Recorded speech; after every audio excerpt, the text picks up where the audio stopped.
আজকে চোখের ভবিষ্যৎ চিকিৎসা পদ্ধতি নিয়ে কিছু কথা বলবো, যে কথাগুলো খুবই কিন্তু গুরুত্বপূর্ণ। ওষুধ নয়, মাইক্রোথেরাপি অর্থাৎ এক্সিয়াল গ্রোথ কন্ট্রোলের নতুন যুগ। চশমা, কন্টাক্ট লেন্স বা লেজার সার্জারি, সাধারণত এগুলোই আমরা দৃষ্টি সমস্যার সমাধান হিসাবে জানি। কিন্তু বিশাল একটি সুসংবাদ জানেন কি?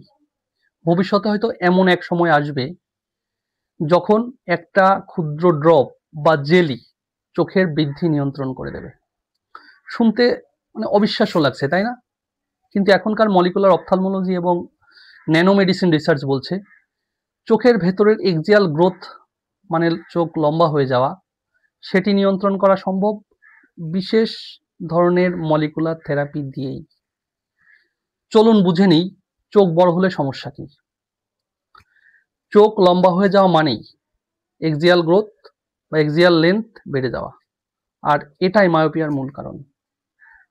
বর্তমান গবেষকরা চেষ্টা করছেন এমন ড্রাগ ও থেরাপি তৈরি করতে যা সরাসরি এই এক্সিয়াল গ্রোথ বন্ধ করতে পারে, যেমন অ্যাট্রোপিন মাইক্রোডোজ থেরাপি, যেটি চোখের রিসেপ্টরের অতিবৃদ্ধি থামাতে সাহায্য করছে। মলিকিউলার পাথওয়ে মডিউলেশন, যেখানে চোখের স্ক্লেরা ও রেটিনার কোষে থাকা গ্রোথ সিগন্যাল মলিকিউলস ব্লক করা হচ্ছে, ফলে চোখের লম্বা হওয়ার সিগন্যাল বন্ধ হয়ে যাচ্ছে।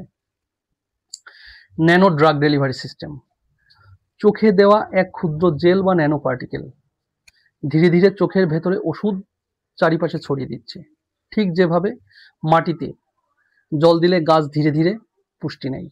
এই প্রযুক্তি একদিকে চোখে পার্শ্ব প্রতিক্রিয়া কমায়, অন্যদিকে ওষুধের কার্যকারিতা দীর্ঘস্থায়ী করে। লাইট মডিউলেটেড জেল থেরাপি, গবেষণায় এমন এক প্রকার জেল নিয়ে কাজ চলছে যা আলো পেলে সক্রিয় হয়, যেটি চোখের নির্দিষ্ট জায়গায় গিয়ে সেল লেভেলে কাজ করে চোখের বৃদ্ধি নিয়ন্ত্রণ করতে পারে। একসময় আমরা ভাবতাম মায়োপিয়া মানে কেবল চশমা পরে জীবন কাটানো, কিন্তু এখন বিজ্ঞান বলছে অন্য কথা।